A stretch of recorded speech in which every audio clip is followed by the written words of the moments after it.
Bonjour tout le monde. Aujourd'hui, on va faire l'introduction à une nouvelle partie de matière qui est l'électricité.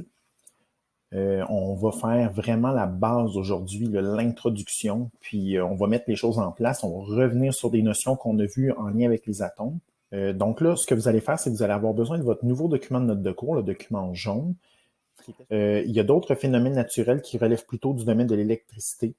Donc, c'est-à-dire des phénomènes qu'on n'est pas capable d'expliquer avec la chimie. Les phénomènes électriques sont créés par des charges positives et négatives qu'on retrouve dans la matière. Et ces charges-là, vous les connaissez déjà, on en a parlé quand on a vu l'atome. Donc, on fait un lien avec les charges électriques. Donc, lorsqu'on a étudié l'atome, on a constaté qu'il était possible d'avoir des charges soit positives ou négatives, dépendamment de la nature des atomes. Et de façon générale, on dit que l'atome est neutre parce qu'il y a autant de protons que d'électrons. Par contre, à partir du moment où il y a un corps, on va appeler ça un corps quand on va parler d'électricité, donc un objet qui est chargé, ça veut dire qu'il va y avoir une différence entre la quantité de charges positives et négatives. Donc là, c'est la première chose qu'on va s'écrire. Donc, c'est écrit un corps chargé négativement. Donc, s'il est chargé négativement, ça veut dire qu'il y a plus de charges négatives. Donc, il possède plus de quoi? Il possède plus d'électrons que de protons. Un corps qui est chargé positivement possède moins d'électrons que de protons.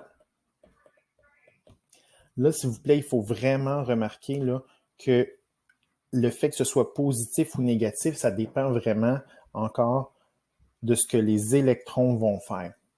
Donc, jamais, jamais, jamais on va toucher aux protons. Tout ce qui se passe dans le noyau, on laisse ça dans le noyau. Nous, par contre, on va jouer avec les électrons qui se retrouvent sur les couches électroniques, encore une fois.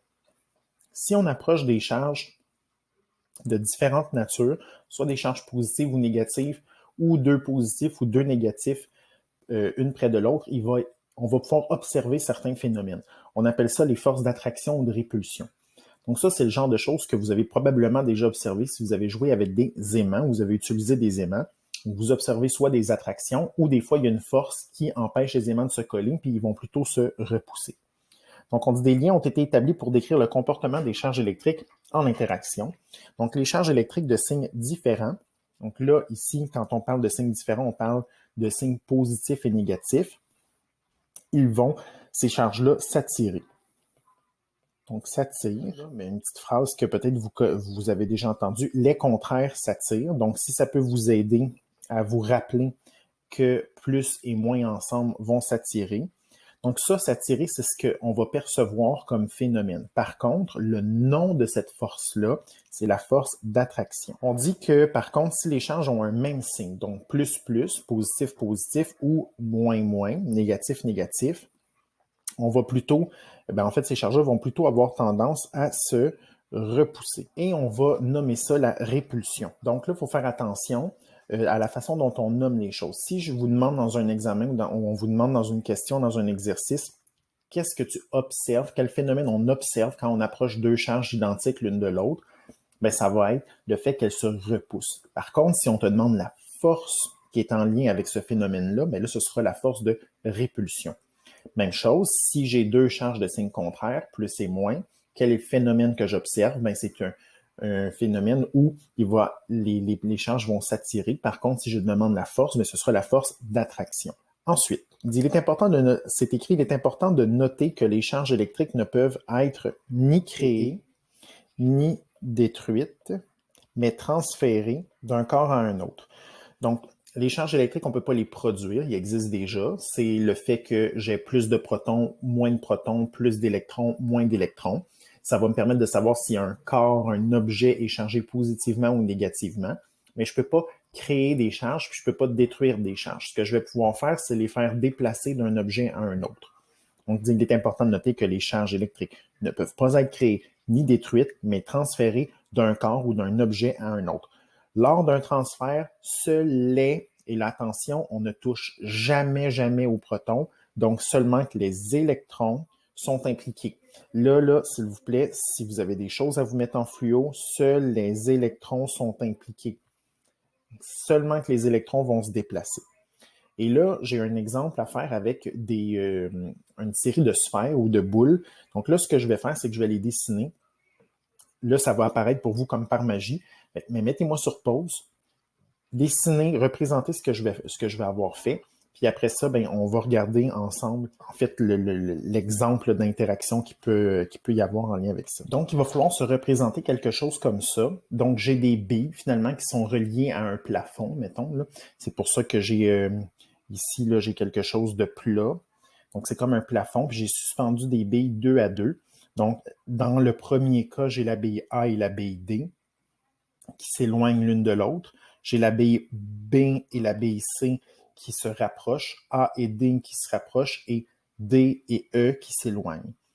Donc là, ça, c'est les phénomènes qu'on observe. Et là, attention, chose qui est importante de noter, la bille A qui est ici, c'est la même que la bille A qui est là. C'est juste que j'ai approché la bille A d'une autre bille. Donc ici, j'ai la bille B, c'est la même que la bille B qui est ici. Donc c'est ça, c'est les mêmes billes qui se répètent. Je vais juste effacer ce que je viens de faire. Et là, on va s'écrire une question juste en dessous. Puis on va répondre à cette question-là. Donc, je vais l'écrire en bleu. Donc, si la sphère A est positive, quelles seront les charges des billes B à E? Donc, nous, on nous dit que la sphère A, là, je vais le mettre en rouge, ça, c'est ce qu'on nous dit. La sphère A est positive. Donc, ça, c'est ce que je sais. On nous demande toutes les charges des autres sphères. Donc là, ce que je vais venir faire, comme je sais que A est là et A qui est là, c'est la même bille, je l'ai juste approché d'une autre bille, bien, je peux dire que ces deux-là sont positifs. Ensuite, qu'est-ce que je peux observer? Bien, entre A et B, ça se repousse. Des charges qui se repoussent, ça veut dire que les charges sont identiques. Donc là, ce que je peux déduire, c'est que B est aussi positif. Bien, si B est positif ici, B est positif là aussi parce que c'est la même bille que j'ai approchée d'une autre bille. Et je continue à faire mon raisonnement. B et C, qu'est-ce qu'elles font? Bien, elles s'attirent. Donc, ça veut dire que les charges sont contraires. Donc, C est négatif. D sera négatif aussi parce que vu que A est positif et que ça s'attire avec D, donc c'est des charges contraires. Comme je viens de savoir que D est négatif, comme c'est la même B, celle-là ici, elle est négative. Et E sera positive. Donc, si je veux répondre à la question, donc j'ai les billes B, C, D et E. Donc, la bille B est positive, la bille C est négative, la bille D est négative et la bille E sera positive. Donc ça, c'est un genre de problème qui est à mon sens quelque chose de même le fun à faire parce que c'est vraiment comme un jeu, on doit déduire certaines choses. Et ça, là, vous pouvez vous faire une petite étoile à côté de ça. Souvent, on vous pose des questions comme ça dans les évaluations ministérielles. On va vous demander d'observer des billes puis de savoir qu'est-ce qui s'attire puis qu'est-ce qui se repousse ou en observant des phénomènes, des phénomènes comme ça d'attraction et de répulsion, on sera en mesure de déduire la charge de certaines billes. On va continuer notre introduction. En fait, on va terminer notre introduction avec ça, la notion de conducteur et d'isolant. C'est des choses que vous savez déjà à la base, même sans avoir besoin d'un cours de sciences de 4e secondaire. Vous devriez être en mesure d'avoir certaines connaissances là-dedans. C'est de la culture générale. Donc, on dit un conducteur est une substance dans laquelle les charges électriques peuvent se déplacer, tandis qu'un isolant est une substance dans laquelle les électrons ne peuvent pas se déplacer. Donc, l'électricité, c'est quoi? C'est le déplacement des électrons, parce qu'on ne touche pas aux charges positives, on ne touche pas aux protons. Quand les électrons vont être en mouvement puis vont se déplacer d'un atome à un autre, ils vont produire de l'électricité. Par contre, dans certains types de substances, les électrons vont avoir plus de difficultés à passer d'un atome à l'autre. Donc, s'il y a beaucoup de difficultés pour un électron de se déplacer d'un atome à l'autre, à ce moment-là, on va plutôt parler d'un isolant. Par contre, dans une substance où l'électron a beaucoup de facilité à se déplacer d'un atome vers un autre, à ce moment-là, on va plutôt parler de conducteur. Donc, là, on a des exemples d'énoncés qui ont déjà été posés dans des évaluations ministérielles pour justifier l'utilisation de certains matériaux en électricité. Puis là, vous allez voir, les réponses sont relativement simples. J'ai mis 2 lignes. On a mis 2 lignes dans le cahier de notes, mais en une ligne, ça se répond très rapidement. Ça se répond facilement, c'est-à-dire. Donc, pourquoi utilise-t-on du bois pour construire les poteaux électriques? Bien, parce que du bois, c'est isolant. On veut protéger les gens qui marchent en dessous. On veut protéger si jamais il y a un court-circuit ou une surcharge électrique par rapport à un fil électrique à haute tension. Puis on ne veut pas que l'électricité se propage jusqu'en bas. Donc, les poteaux sont faits en bois justement à cause de ça. Pourquoi mettons une gaine de plastique autour des fils électriques? Bien, on met du plastique alentour des fils électriques parce que c'est isolant. Pourquoi utilise-t-on du métal pour construire les fils électriques? Bien, parce que les métaux sont conducteurs. C'est conducteur. Pourquoi utilise-t-on de la céramique pour fabriquer les supports des fils sur les poteaux électriques? Et là, attention, c'est les fils sur les pylônes électriques plutôt qu'on voulait dire.